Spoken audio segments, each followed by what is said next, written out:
Coming up on this episode of the Weekend Warm-Up, we'll look back at the Carabao Cup win at Morecambe. And we've got two Ians for the price of one. We'll head to Canada to talk to Iain Hume about his time at North End and that goal against Swansea City. And we'll head nearer home to chat with Ian Bryson. All that and so much more on the Preston North End Weekend Warm-Up. Hello and welcome to life here at Exton. Certainly plenty more smiles on the faces of people knocking around after back-to-back wins against Peterborough in the league and against Morecambe in the Carabao Cup. We've got loads actually to come, so rather than giving you a big long list, let's just crack on because we caught up with our former captain Ian Bryson this week as well. Not always the happiest of chaps. Don't tell him I've just said that. But even Bryce had a smile on his face this week. That's two wins out of the last two games now, Bryce. I'd like to think that everybody is feeling a little bit better, at least, because of the results. How's that left you feeling?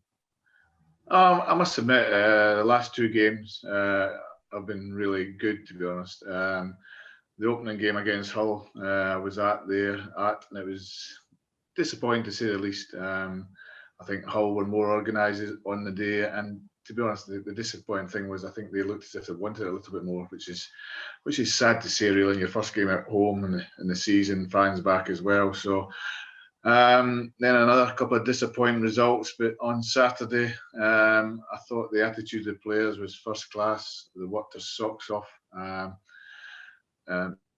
not saying they were fantastic the way they opened up the team. But they got the result in the end, and I think a massive part was probably the centre half coming back, Patrick Bauer. He just seemed to kind of organise the side. We looked a lot stronger at the back because we had been leaking a lot of goals. Frankie's went with the kind of three centre halves. So I do think it helped big to have him. It looks like he's a leader. Even at the last minute of the game, Reece has made a run down the left-hand side. Josh Sherrills had burst his guts to support him. Next minute he crossed the ball and they lose it. Reece does work hard to get back, but they had created a chance like in the 96th minute, which they could have scored when they obviously made a save. So, but then I see Bauer giving Reece some stick. So I like to see that. I like to see the players not happy with each other from time to time, and that doesn't often happen in their side. So Patrick's a leader. I know Brownie's the captain.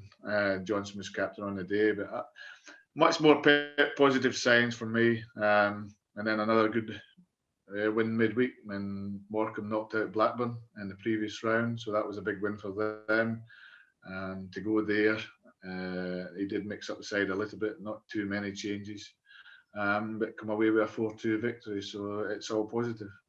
As the resident misery, that was probably your job to hand out all the tellings. I was going to use another word then, chatting at various players on the pitch. But as far as Emil Reece is concerned, because you did mention him with that one, another 2 goals for him, 4 for the season now. How will he be feeling right now? And what have you made of him this season? No, I mean, he looks a lot sharper. I think he probably enjoys playing up there beside somebody, whether it's Jed Evans or Maguire or whoever, and he's up there beside. I think he enjoys that better. I think he's maybe he's another season under his belt, really. A bit more experience because he's a young kid. He's come away from. Might be the manager ringing you now. Might be offering you a contract. Can't believe you've pied him off. That could have been offering you a 3-year contract. Well, after my performance at Bamber Bridge, I wasn't be surprised with the game down at Bamber Bridge. Played beside John Welsh and Paul Gallagher on the day and a few other lads. And I did all right, but not maybe quite good enough to get back in the first team, to be honest. So. You say that, you never answered the call. You might never know now. Oh, well, it was the wife, so she'll not be happy with the fact I've hung up on her. So. I'll blame you, Crabbers. She knows you. That's fine, and she knows that it's me leading you astray then. Cheltenham is in the draw for the next round. Not the rock and roll tie that maybe that we wanted, but I mean it's a toughie, that, isn't it? It's a catch-22 really. All the big teams were back in playing Europe, so your Cities, your United, your Liverpool. So a lot of the times you're looking for a big tie against them and to get a nice, either to go there and get a decent crowd and maybe a TV game, or the other option is you look for a kind of lower league side to progress into the next round. That looks like the case with Cheltenham, but I'm sure on the night it'll be a tough game. They've won 2 games to get to this stage already, so it's at home. So I think I think a good cup run is beneficial. I think that does build confidence.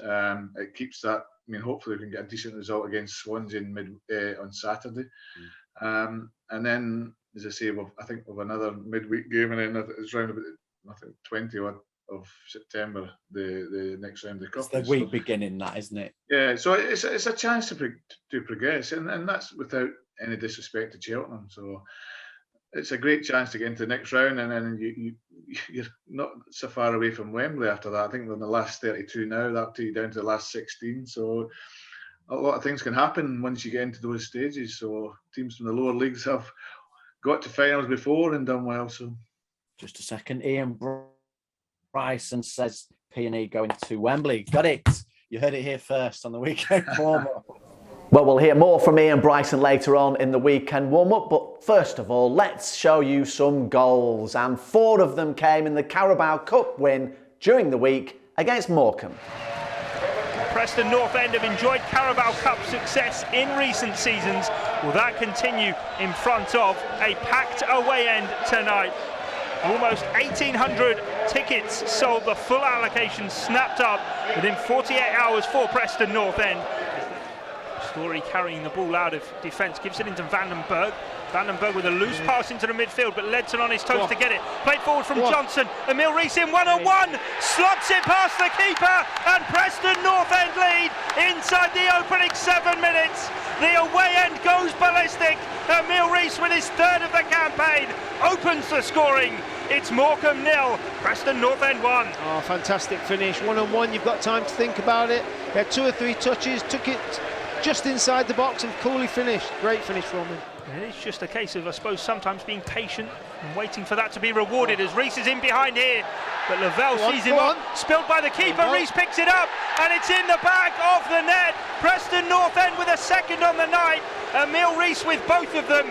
It coming in fortunate circumstances after a heavy collision between goalkeeper Anderson and captain Lavelle. But Emil Rees on hand to tap it in. Down by the byline, sends it in centre of goal, and Morecambe do bundle it in at the far post. It's O'Connor who's on the score sheet for the home side. Of course, he has played plenty of football at championship level. As the ball is fed into Stockton here, Stockton gets away from Story through the legs of Declan Rudd.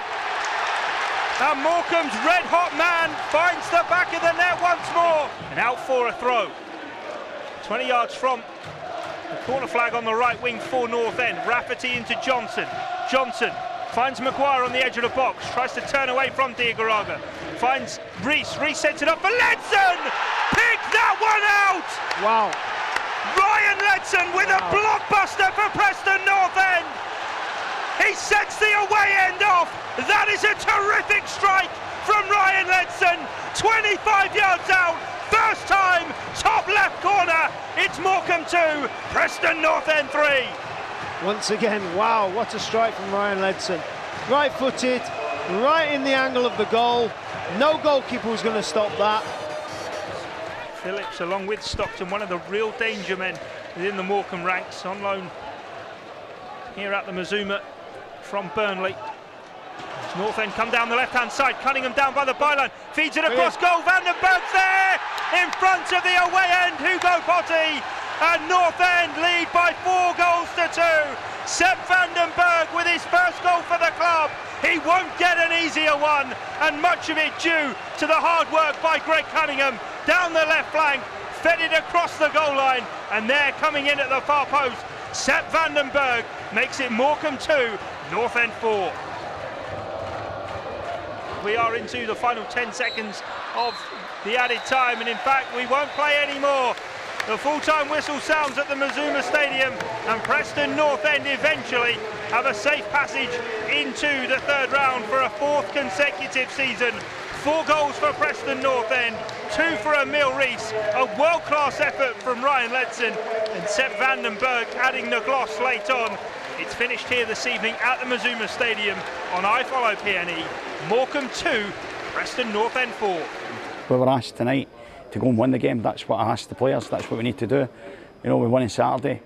We've not done well. We didn't do well enough in terms of result-wise for the first 3 games, and we just needed to make sure that we win tonight. It wasn't matter what way we did it.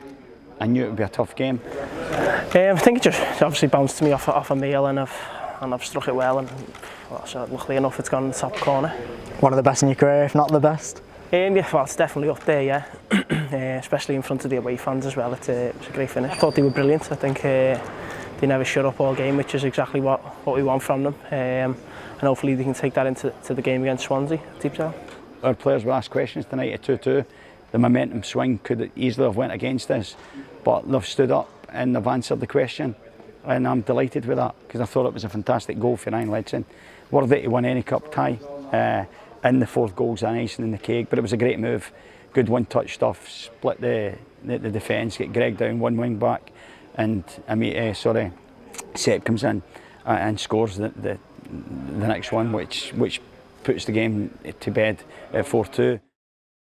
Hi, Ben Whiteman here. I just wanted to let you know that if you still want the COVID-19 vaccine, first and second dose are available at Deepdale this weekend from the pop-up clinic by the Splash.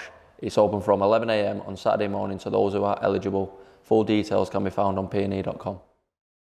So, with the smiles on our faces, let's continue Ian Fest as we may rechristen the weekend warm-up now. More from Bryson later.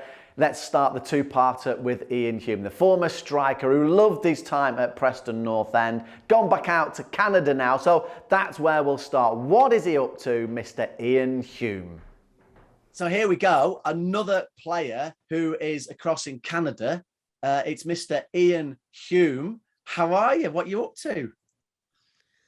All right, pal. No, just moved over here a year ago.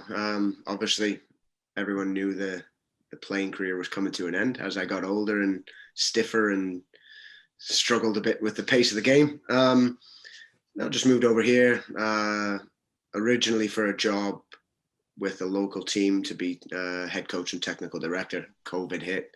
That job became a little bit redundant for the year, or put on the back burner for the year. So me and my brother, we started up a company. Not very original, but Iain Hume Limitless Coaching.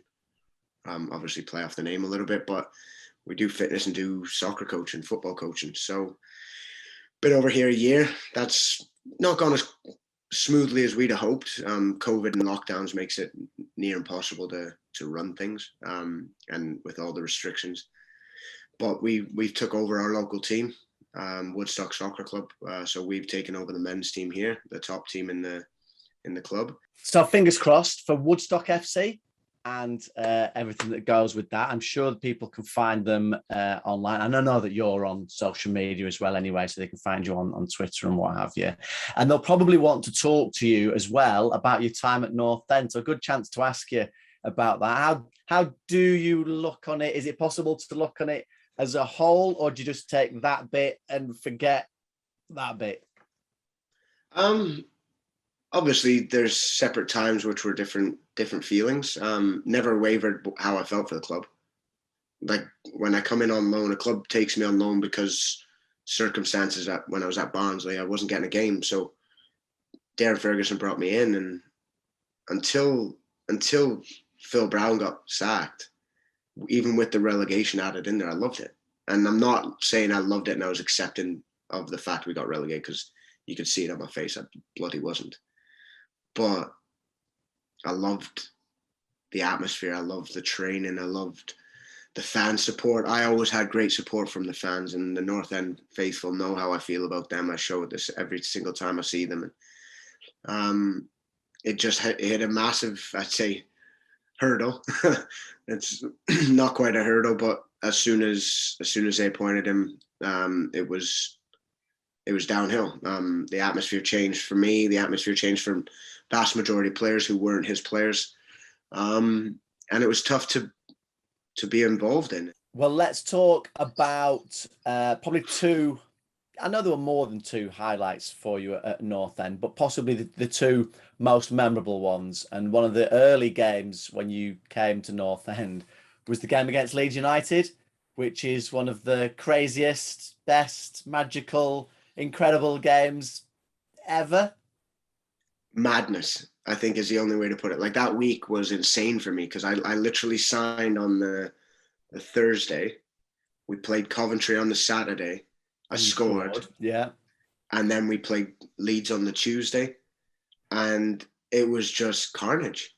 It was one of the best and worst games I've been a part of. The first half, we just couldn't, like, Parky put us 1-0 up and we were just running down blind alleys. We didn't know what we were doing. We were all over the place. We couldn't keep it out. And we had a good defense. Like you can't even deny it. We had Ledge back there. We had Morgs. We had Callum Davidson.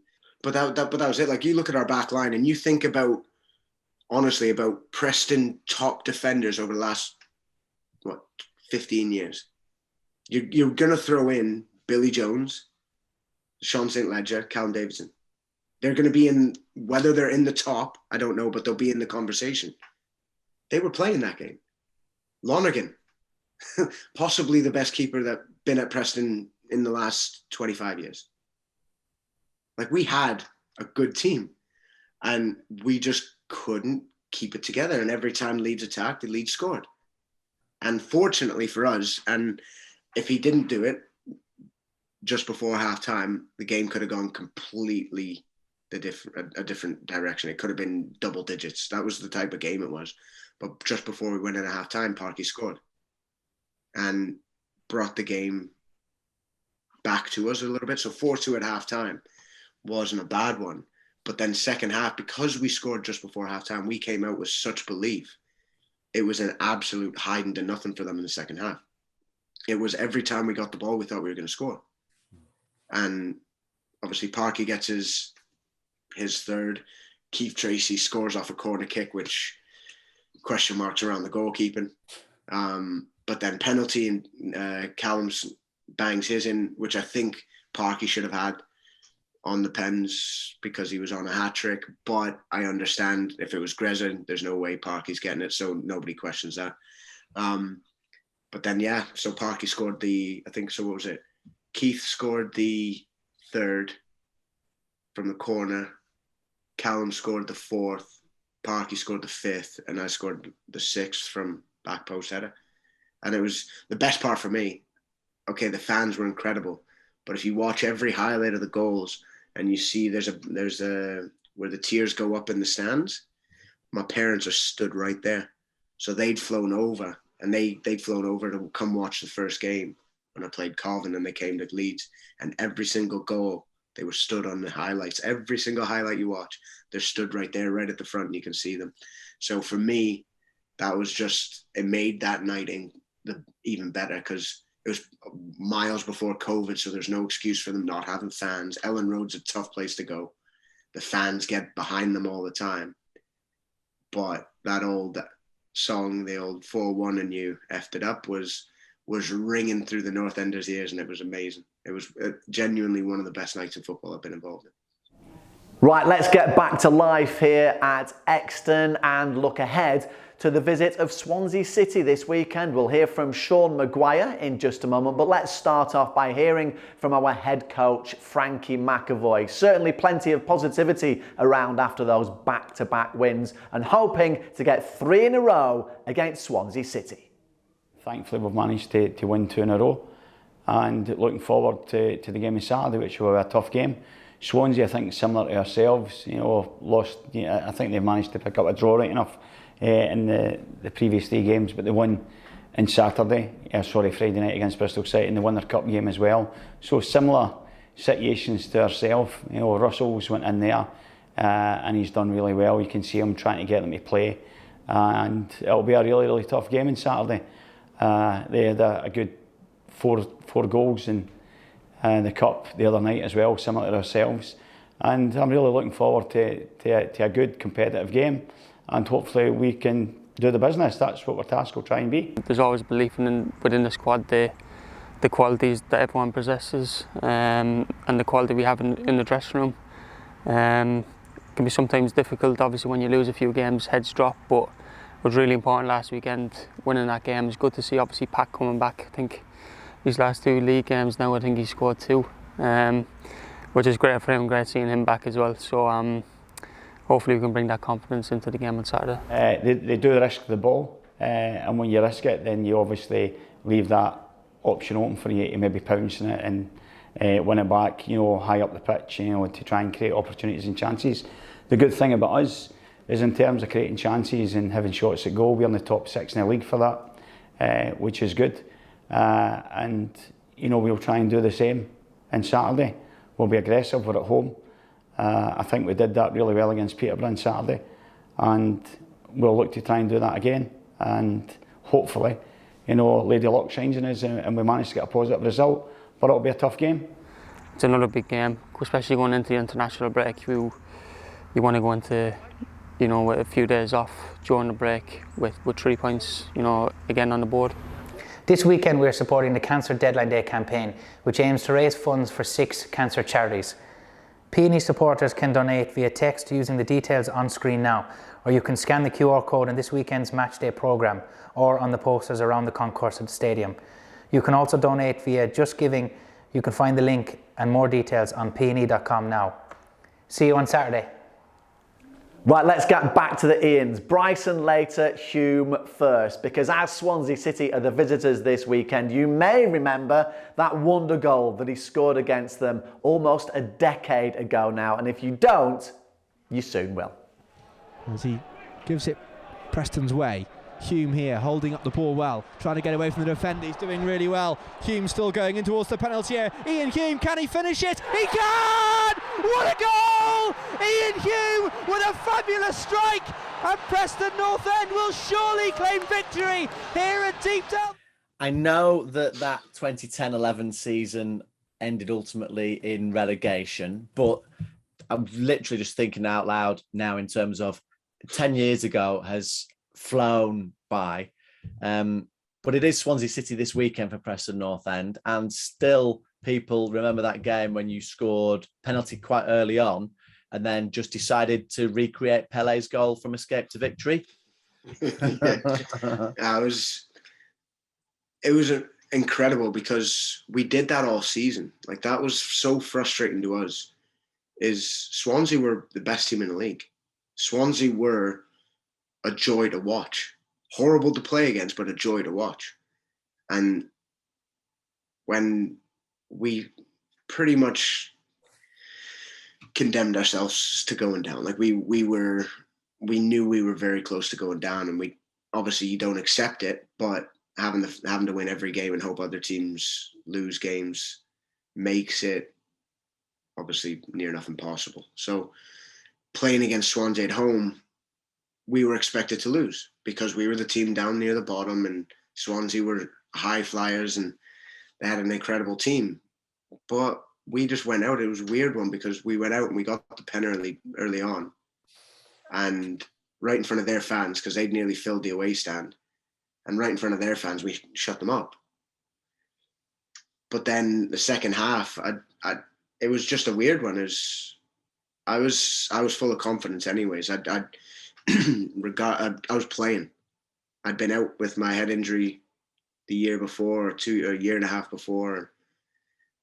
I hadn't played regular games, and I'd come to Preston. So, as selfish as it sounds, I was on a winning season, regardless how it was going. I was on a winning season because I was back playing. I'd played 35 games that year, something like that, at Preston. So it was a very big time for me. And then that was just how I was feeling. The way that goal came was, it's not over. Let's just keep going. Let's just keep having fun. And that's what, if you watch the goal again, I'm doing stuff I do in training, doing stuff I just enjoying it and enjoying playing and enjoying still being a footballer, which was something 18 months before I didn't think would be possible, or some people didn't think would be possible. So doing that and just running at them and running at Ashley Williams. I've known Ashley Williams and played against him since he was at Stockport, I was at Tranmere. So we'd always had great battles, but he's obviously progressed at that time a lot further than I had. But yeah, just getting at him and a little bit of movement here, there, and everywhere, and then just hit the target. And it was one of my favorite goals. I've got ones that on video look better as far as strikes and technique and whatever, but that one was one of my favorite. Just the celebration and even the way the fans reacted to it, even though they knew we were struggling that season, the way they reacted to it and shirt off, and it was one of those. It was a goal that will definitely live long for me. And you mentioned the fans there. So just finally, because I know how important the fans still are for you, and you're one of us now. So how do you see North End at the moment? I know you still follow them as much as you can out in Canada. That felt like a big result last night in the League Cup, didn't it, against Morecambe? It's needed. Listen, I know it's not going as well as people would hope, but they say that every year when they have little slumps and they end up coming not far outside the playoffs. So things will turn. It's just a matter of just getting that sort of belief again. I know it's only against Morecambe, but a win's a win, and confidence breeds confidence. So it's one of those. It's a tough time. Not many players there that I played with. Just I think Brownie, maybe Dex, and Gally, really, that were there when I was still playing. But players are there for a reason. This is a level of football that guys are brought in not because they're slouches, not because they're not good enough. They get brought into a club like Preston because they are good enough and because they're hoping to push the club on. And they've got people there that can win games. They've got people there who can get this club up the league. And if it comes from one win at Morecambe on a Tuesday night, then so be it. But roll on. If I'm the coach now, after that win, you want the next league game to be right away. You want to be going straight in. So I've always had great memories of the club, and I've always had great appreciation with the fans and great relationship with the fans. And I know they'll get behind their team. You've waited too long not to do it outside of the stadium, having to watch online and all that rubbish. Now you're back in the stadium.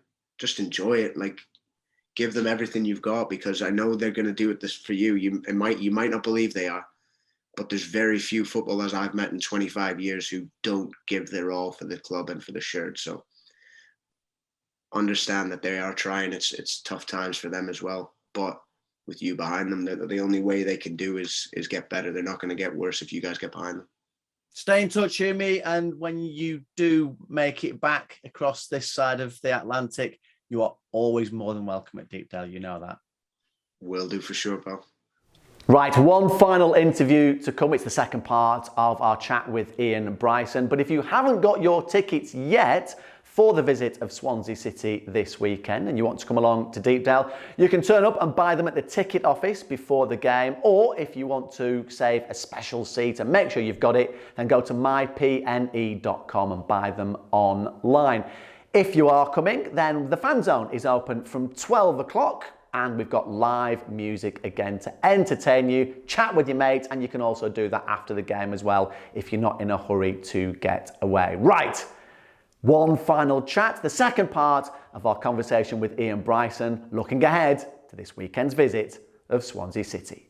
Let's look finally to Swansea then. A big club that has gone through changes recently. Russell Martin was Frankie McAvoy's captain at Norwich City. Mixed results from them so far this season.